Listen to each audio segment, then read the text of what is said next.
Sr. Presidente, as primeiras palavras para cumprimentar o Sr. Inspetor Rogério Pereira Rodrigues. Eu vou voltar à questão dos períodos e dos tempos que a IGF demorou para reagir ao despacho do Secretário de Estado. O despacho, como já foi dito aqui repetidas vezes, é de 9 de junho. O IGF solicitou à DGTF apenas a 28 de setembro documentação e propôs uma reunião. Já disse em resposta a outros deputados que entendia que estes 4 meses e meio seriam, de certa forma, normais. E eu quero acrescentar aqui um novo elemento. Como deve saber, se não sabe, ficará agora a saber, que desde a tomada de posse do atual Governo até que começou a negociação com os bancos para o cancelamento dos contratos swaps, passaram cerca de 14 meses e as perdas potenciais aumentaram de 1.600 milhões para 3.300 milhões. Ou seja, ao ritmo de 4 milhões de euros por dia, neste período aumentaram as perdas potenciais.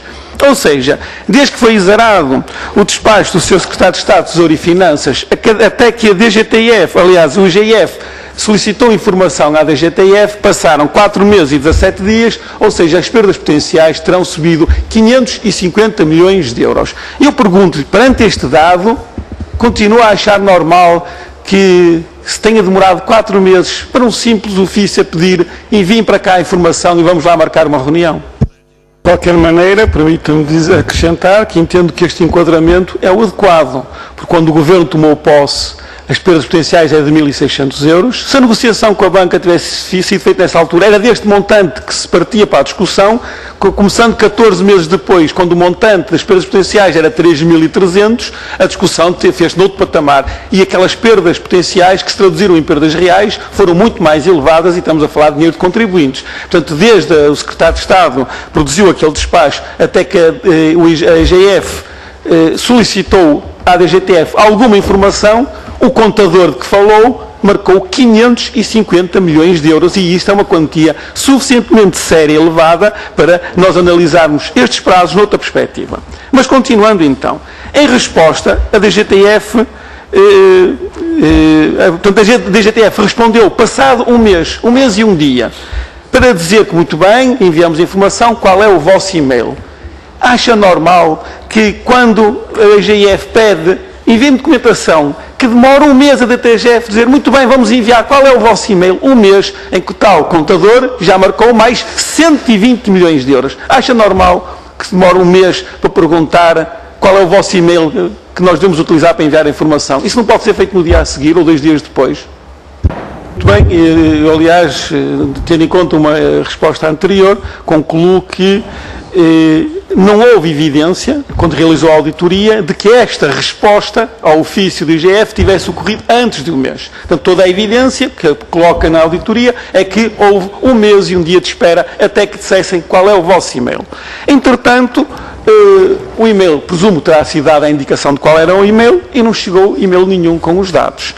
E a 25 de janeiro, o diretor Heitor Agruchão escreve uma nota que está referida na sua auditoria e que diz que deveríamos aguardar que os elementos que a DGTF dispunha fossem enviados. Ou seja, passados 2 meses, 1 mês e 26 dias do pedido de e-mail, não chegou informação nenhuma, o contador continua a marcar e agora já marcou mais 230 milhões e o acumulado são 900 milhões, a IGF diz, olha, afinal eles não enviaram informação, não há problema, vamos continuar a aguardar. E quando essa informação chegar, que nunca chegou, como o Sr. Inspetor já disse, então iremos marcar uma reunião. E depois termina por aqui o papel da IGF.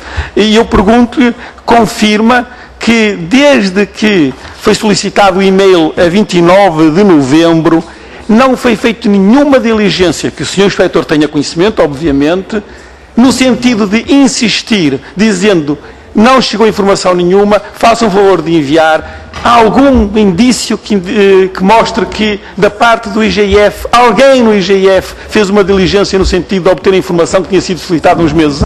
Sr. Inspetor. Penso que seria justo concluir o seu relatório, que está muito claro, e é necessário reconhecer esse trabalho, que da parte da do IGF, portanto, foi pedida a informação, não foi recebida, não foi feita nenhuma daquelas reuniões de articulação previstas e, portanto, podemos concluir com toda a certeza que não houve da parte da IGF uma participação na análise e na renegociação dos contratos swap, visto que a informação que permitiria fazer essa análise e as reuniões onde essa análise seria articulada nunca chegaram, nem a informação foi recebida, nem as reuniões se realizaram. Portanto, podemos dizer que não houve um contributo do IGF na discussão de toda esta problemática, visto que aquilo que necessitava para fazer essa análise não se concretizou.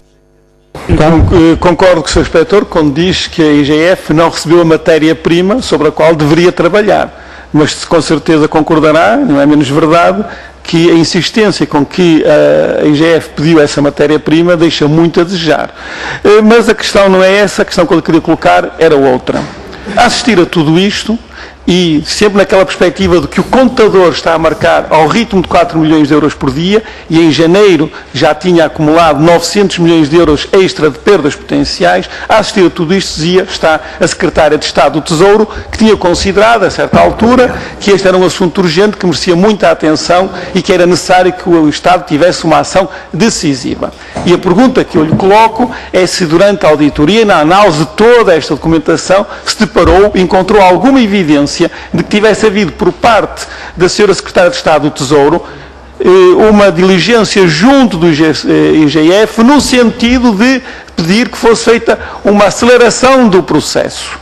Ou se encontrou nesta documentação evidência que a IGF tivesse dado conta à Sra. Secretária de Estado do Tesouro de que a DGTF não estava a enviar a tal matéria-prima para trabalhar.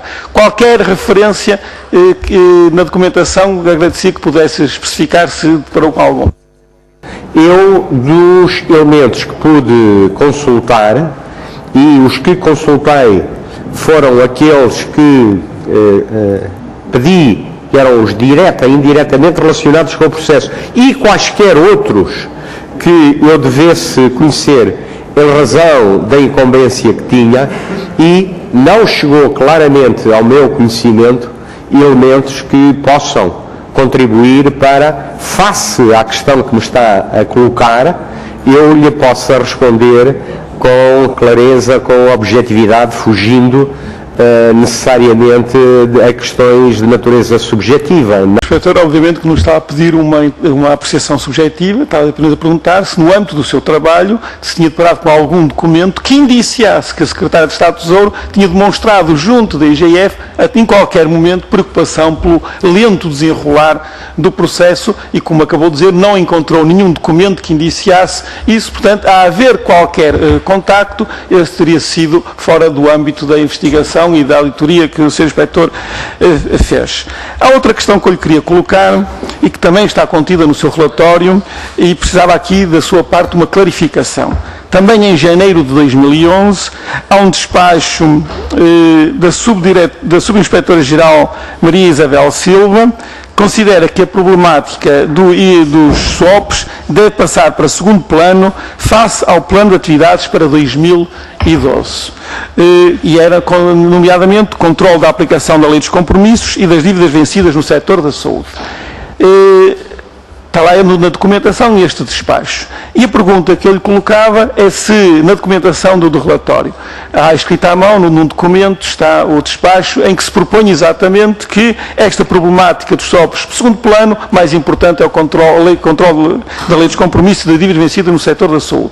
E a pergunta que eu lhe coloco é se, no âmbito da investigação que fez, conseguiu apurar que se esta decisão passar os SWOPs para o segundo plano é uma decisão do próprio da Subinspetora-Geral, Maria Isabel Silva, ou se teria havido alguma indicação da tutela nesse sentido. Parem os SWOPs, coloquem os SWOPs aí numa segunda linha e avancemos para o controle da lei dos compromissos e para as dívidas do setor da saúde. Na análise que fez, encontrou algum documento, um e-mail, algo que possa trazer a esta Comissão que esclareça se a iniciativa foi da própria senhora Subinspetora ou se houve uma orientação da tutela? É só a passar à mesa.